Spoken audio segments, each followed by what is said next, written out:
It's time for AI News, brought to you by AIAW Podcast. So, okay, I chose a story that came up, I think, like yesterday. I think it's a really big thing, and it's really been overflowing my LinkedIn and other social media feeds just today. So there was a big AI safety summit where they had a big global collaboration, which includes China, US, Europe, and 20, I think 5 other countries or something, all coming together and trying to find out, how can we maximize the good of AI and potentially regulate or find legislation that will minimize the harm of AI. And I remember seeing the vice president of US that was there as well, Kamala Harris, and she for one gave a really awesome speech. It was so well rehearsed and awesomely professionally presented. And she spoke about a number of things. I disagreed with a number of things she said. She said something like, should we be afraid about existential risks, etc. And then she gave, in a very rhetoric kind of awesome thing, isn't this a existential risk, etc. But then she connected it to individuals. She said, well, what happens if you have a deep fake that exposes your kid on social media? Isn't that an existential risk to your family? And then they said something like, if you have something that AI that produces a gun and they kill your husband, isn't that an existential risk to you, to your husband? And I think they are abusing the word existential. Existential is per definition not individual, I would say.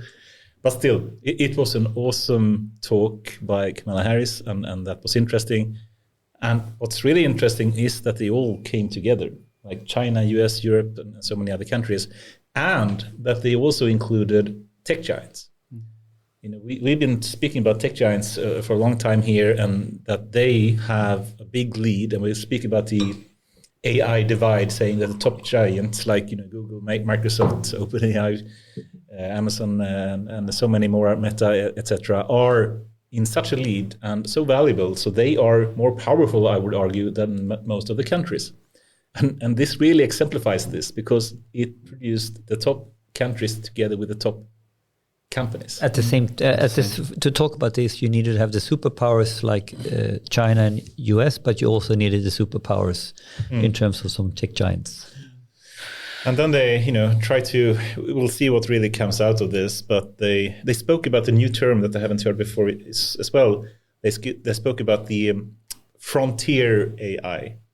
So they didn't speak about AGI. They didn't speak about foundational model or generative AI. They spoke about frontier AI. And that is a new term, and it could be interesting to think more about what that really means. I have to think more about if that's a good or bad thing, but it's new at least, and it's interesting. So now we have generative AI, we have frontier AI, and we have real world AI as different people trying to put the label human on level AI and narrow AI and so many different types of. But what are they trying to achieve by putting a label of frontier AI? Could you? Oh, this is what you need to look deeper into. I have at least one quote that I wrote down because I couldn't memorize it. But to make frontier AI safe and to ensure nations and citizens globally can realize its benefits now and in the future. Sounds good.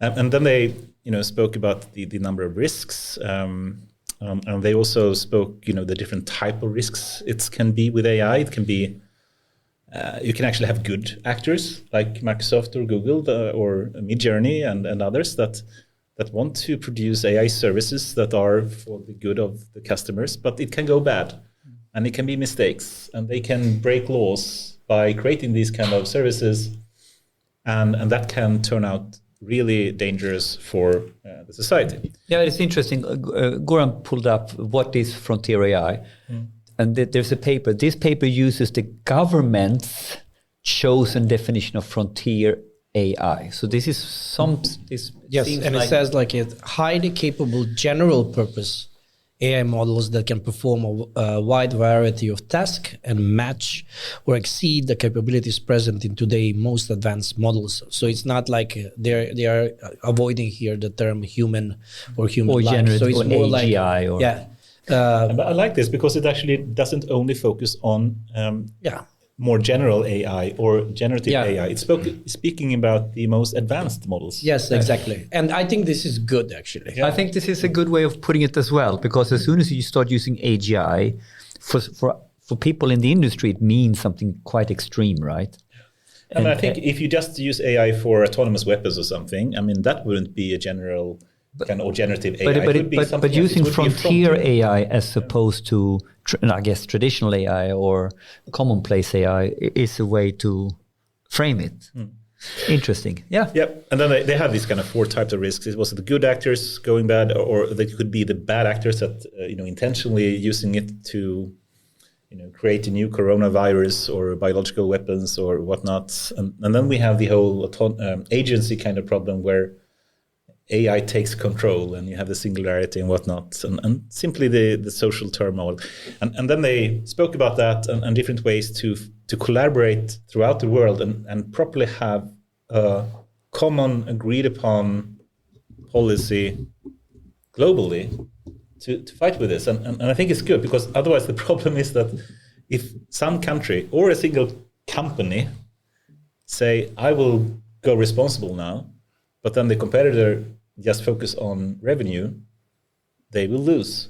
So they need to have it both from a country global point of view, but also from a company shared view of how to fight this. So I think this is an amazing, surprising, and really good move.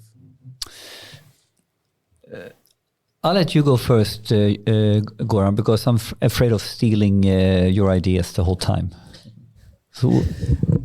So I don't have one. I will do very short, actually, things, but it's around 6, 7, 8 of those. The first thing that was very interesting... that was mine. Okay, good. But then you take that one, because I have other ones.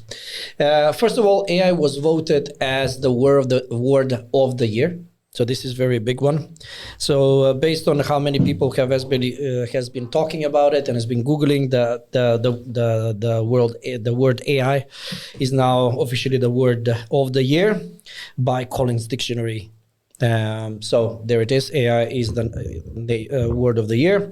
Second thing, so Apple released their M3 chip, which is basically their response to the AI war that is going on right now, where basically so they have a new chip which will basically help many organizations and people that are working with Mac to speed up the process of AI innovation. Of course, with this, they are also creating a new ecosystem. So basically, people can innovate and with AI through Mac and Apple products. So this is very big.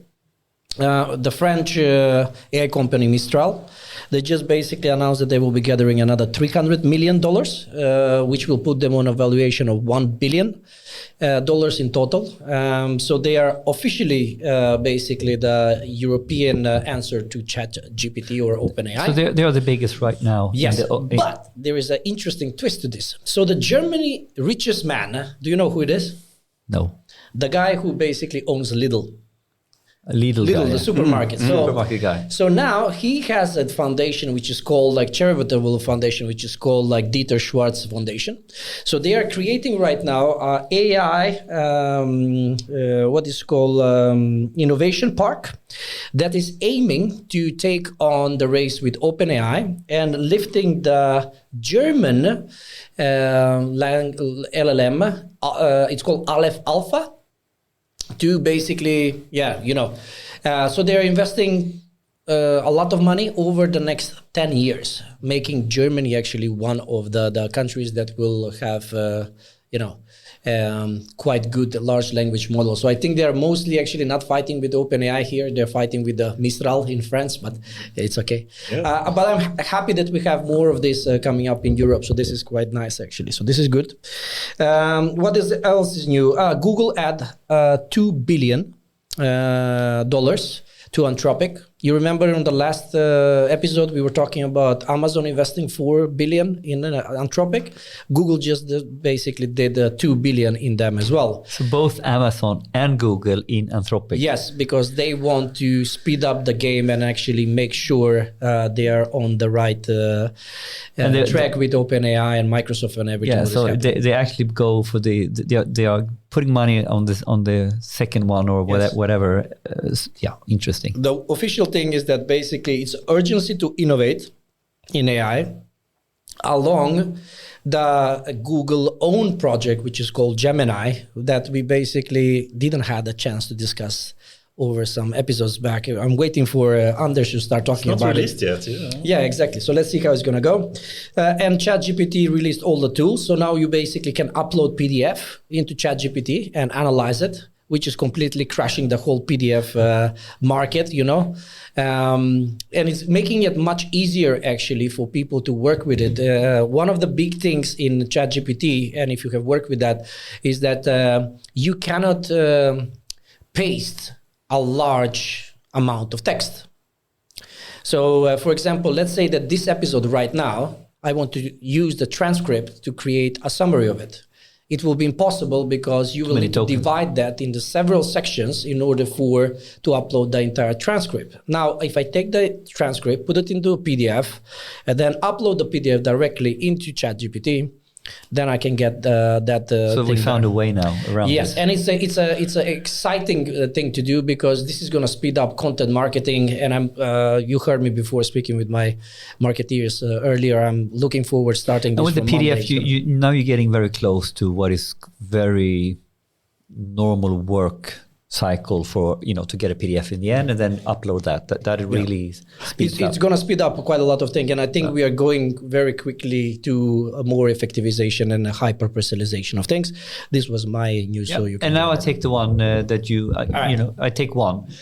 So you have in Stanford the Center for Research on Foundation Models. And if you go to their webpage, you go in and you end up in what is called Stanford University Human-Centered Artificial Intelligence, so HI. And they are now introducing what they call the Foundation Model Transparency Index. So they are basically trying to understand what is the level of transparency that you can have with the different large language models. And of course, that then becomes interesting in relation to, if it's more transparent, supposedly it's easier to use use in your company or in your public sector because you have more understanding for what it really is, and that the less transparent it is it has its pros and cons. So they've done this transparency index, and you get a score, and the top score is of course Llama 2 with Meta. Then you have Bloom's, OpenAI GT4, and Amazon Titan Text in this little graph is has the lowest score. So basically, this is a paper that you can find on Stanford University on the high side, and you can Google the Foundation Model Transparency Index. Foundation Model, so FMTI. How can GPT-4 be so transparent? I don't understand it. Well, obviously they have actually and there is a research paper of 200 pages. They have done the indexing on 100 different indexes, which basically, and it's written down, so you have it's divided on 30% on how the model was created. The second thing, the data, the transparency, and the risk of how the model was created. And the third one is how the functionality works and how you can use it. So they have written basically nothing about how GPT-4 was created. But they have done their own research. So the paper is quite there is an index on that as well. How well the company has explained the model. That was one of the 30% as well. So so the model really the transparency index is a score where they look at data, labor, compute, methods, model basics, model access, capabilities, risk, mitigation, distribution, usage policy, feedback, impact. It's a bunch of different dimensions that they then put into an index, right? And and then in this paper they go into the scores and they go into this how it really works and all that. But it's quite interesting, right? Because it points the picture at what I think is if we want to be serious about this, we need to find ways to manage it and govern it, and we need to find ways of understanding pros and cons. We're going different Or you routes. simply ignore it and say, I don't want to be transparent about this. I would love to see Apple up on this list. They will probably be in the last in the list. Yeah, They are smart. They will not do an LLM model. They will just use Emetas and that's it. Let's go.